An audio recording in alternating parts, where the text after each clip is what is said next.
বায়ু মাধ্যমে রাখা একটি ঘনকের ভিতরে একটি আধান কিউ আছে, ঘনকের 6টি তল দিয়ে অতিক্রান্ত তড়িৎ ফ্লাক্স কত হবে? তো আমরা এতক্ষণ ধরে তলমাত্রিক ঘনত্ব শিখছিলাম, এবার আমরা যেটা শিখছি সেটা হচ্ছে কি তড়িৎ ফ্লাক্স। তো তড়িৎ ফ্লাক্সের আমরা সূত্র জানি, জানো তো নাকি? আমি তো দেখিয়ে দেবো। তড়িৎ ফ্লাক্স, তড়িৎ ফ্লাক্সের সূত্রটা দেখাবো। ফাই ইকুয়ালস টু কি বলো? ই ডট ডিএস, তাই না? এটাই হচ্ছে তড়িৎ ফ্লাক্সের সূত্র। আর এটা কত হয়? এটা হয় ইডিএস কস থিটা, তাই না? আর এটা সমান কত বলেছে? এটা সমান বলেছে কিউ বাই এপসাইলন নট। কি বলেছে? কে বলেছে এটা? গাউস বলেছে, তাই না? গাউস বলেছে যে কতগুলো বলরেখা নির্গত হবে, সেটা হচ্ছে কিউ বাই এপসাইলন নট, অর্থাৎ আধান বাই তড়িৎ ভেদ্যতা, আধান বাই শূন্য মাধ্যমে তড়িৎ ভেদ্যতা। ঠিক আছে, এবার এটা করো দেখি। একটা বায়ু মাধ্যমে রাখা আছে, একটি ঘনকের ভিতরে একটি আধান কিউ আছে, ঘনকের 6টি তল দিয়ে অতিক্রান্ত তড়িৎ ফ্লাক্স কত হবে? করে ফেলো। তো একটা ঘনক যদি আমরা আঁকি তাহলে কেমন হবে? এই একটা ধরো ঘনক,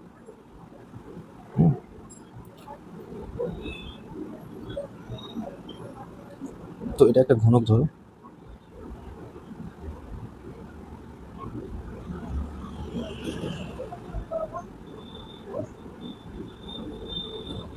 এই এই ঘনকের মধ্যে একটা আধান রাখা আছে, সেটা ধরে নিচ্ছি আমরা কত? কিউ আধান রাখা আছে একদম মাঝখানে। মাঝখানে যদি কিউ আধান রাখা হয়, তাহলে এই ঘনকের 6টা তল দিয়ে মোট কত তড়িৎ ফ্লাক্স নির্গত হবে? মোট কত তড়িৎ ফ্লাক্স নির্গত হবে?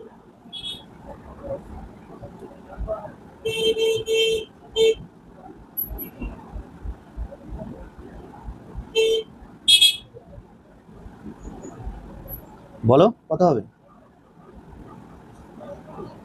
শুনতে পাচ্ছ সবাই? কত হবে বলো? এটা তো আমরা জানি তো। তো এটা একটা বদ্ধ তল তো। হুম, বলো। কেন অপশন সি হবে কেন? ওটা 6 দিয়ে ভাগ করলে একটা তল হয়ে যাবে। তো আমরা তো গাউসের সূত্র থেকে আমরা কি জানি? গাউসের সূত্র অনুযায়ী আমরা কি জানি? কোনো বদ্ধ তলের মধ্যে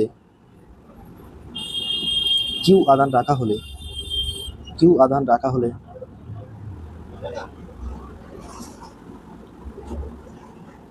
ওই বদ্ধতল দিয়ে মোট মোট অতিক্রান্ত বলরেখা, মোট তড়িৎ ফ্লাক্সের পরিমাণ কত হবে? সেটা আমরা জানি ইন্টিগ্রেশন, এটাকে আমরা গোল না করে এটা এরকম একটা দিয়ে দেবো, ঠিক আছে? তাহলে সেটা কত হবে? ই ডট ডিএস, আর এটাই হচ্ছে তোমার ফাই। তাহলে এটা কত হবে? Q by epsilon nought. ঠিক আছে, তাহলে এটা হচ্ছে কি? এটা সমগ্র তল দিয়ে, মানে 6টি তল দিয়ে মোট অতিক্রান্ত তড়িৎ ফ্লাক্সটা কত হবে?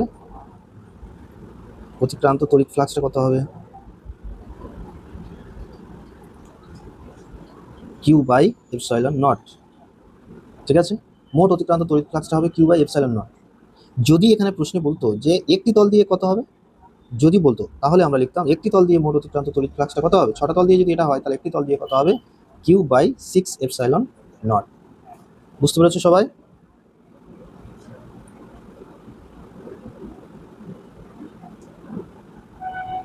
তাহলে যদি আমাদের এখানে একটা তল বলতো তাহলে উত্তরটা ওটাই হতো। তাহলে এখানে কোনটা হবে উত্তর বলো? উত্তর হবে এ, ঠিক আছে? এরটাই উত্তর হবে, কিউ বাই এপসাইলন নট। এটাই হচ্ছে তোমার কি গাউসের সূত্র থেকে আসছে, ঠিক আছে? গাউসের সূত্র থেকে।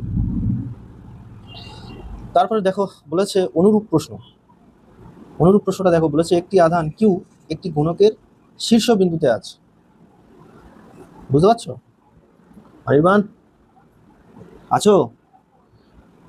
অনুরূপ প্রশ্নটা দেখো, একটি আধান কিউ একটি ঘনকের শীর্ষ বিন্দুতে অবস্থিত, ঘনকটির 6টি তল থেকে অতিক্রান্ত তড়িৎ ফ্লাক্সটা কত হবে? তো আমরা প্রথমে কি করব? একটা ছবি আঁকবো। এখানে আধানটা কোথায় ছিল? এখানে আধানটা ছিল কেন্দ্রে। এখানে আধানটা কোথায় ছিল? ঘনকের কেন্দ্রে। এবার আমরা যে ছবিটা আঁকবো সেখানে আধান থাকবে কোথায়? একটা শীর্ষ বিন্দুতে। তো এখানে একটা ধরো আমি এরকম ঘনক আঁকার চেষ্টা করি, ঠিক আছে? তো এই একটা আমি ঘনক আঁকছি।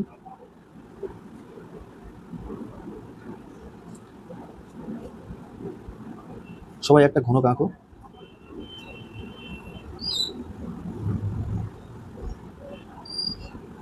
এখন যে আধানটা আগে মাঝখানে ছিল সেটা আর কিন্তু মাঝখানে নেই, এখন আধানটা আছে কোথায়?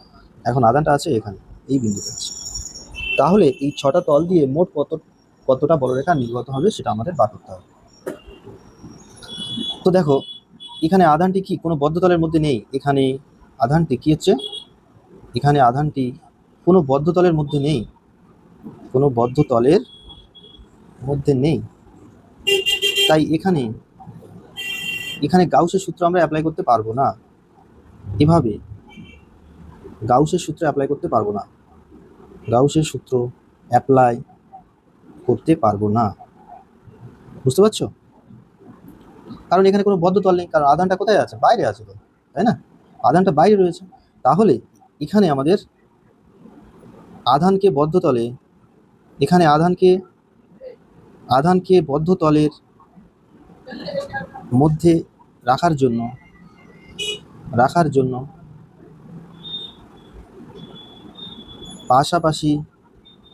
পাশাপাশি অনেকগুলো ঘনককে কল্পনা করতে হবে। অনেকগুলো কি করতে হবে? অনেকগুলো ঘনককে কল্পনা করতে হবে। কল্পনা করতে পারো তোমরা?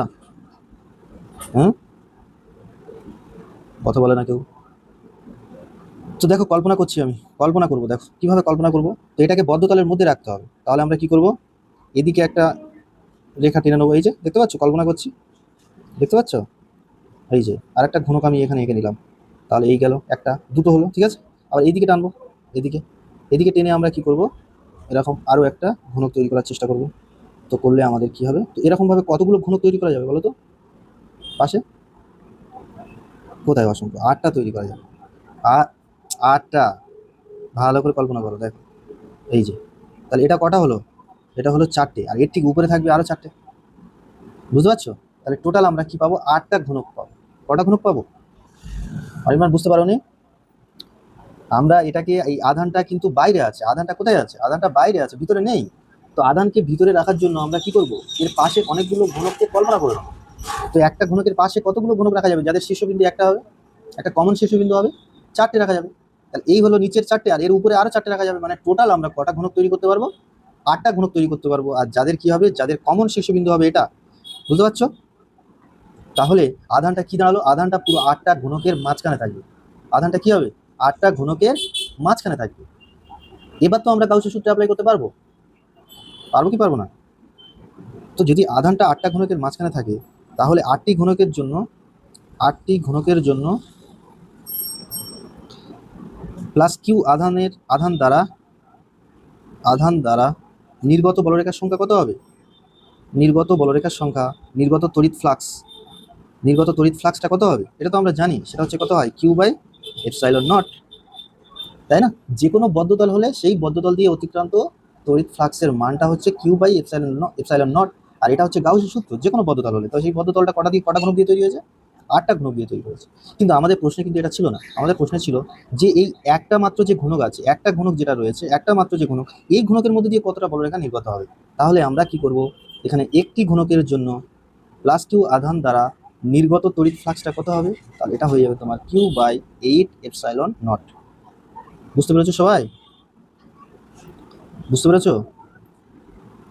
দেখো গাউসের সূত্রটা সবসময় মনে রাখতে হবে, তখনই তুমি অ্যাপ্লাই করতে পারবে যখন আধানটা কোনো বদ্ধ তলের মধ্যে আছে। বদ্ধ তলের বাইরে থাকলে তুমি সেখানে গাউসের সূত্র অ্যাপ্লাই করতে পারবে না। এখানে প্রশ্ন অনুযায়ী আধানটা একটা শীর্ষবিন্দুতে আছে, আর শীর্ষবিন্দুতে থাকা মানে হলো আধানটি একটি বদ্ধতলের বাইরে আছে। এবার ওটাকে বদ্ধতল কল্পনা করার জন্য আমরা কি করব, আমরা তার পাশের অনেকগুলো ঘনককে কল্পনা করে নেব। তো আমরা জানি যে 8টা ঘনকের একটা কমন শীর্ষবিন্দু হয়। 8টা ঘনকের যদি পাশাপাশি রাখা হয় উপরে নিচে, তাহলে তাদের একটা কমন শীর্ষবিন্দু হয়। তাহলে যদি ওই বিন্দুতে আধানটাকে রাখা হয়, তাহলে 8টি ঘনকের জন্য ওই প্লাস কিউ আধানের জন্য নির্গত তড়িৎ ফ্লাক্সটা কত হবে? গাউসের সূত্র অনুসারে হবে কিউ বাই এপসাইলন নট। তাহলে একটা ঘনকের জন্য হবে কত? Plus Q by 8 epsilon nought. তো এটাই হচ্ছে তোমার অ্যান্সার। তাহলে এখান থেকে আমরা অ্যান্সারটা কত নেব? এখান থেকে আমরা অ্যান্সারটা নেব হচ্ছে কত? Q by 8 epsilon nought. সবাই বুঝতে পেরেছো?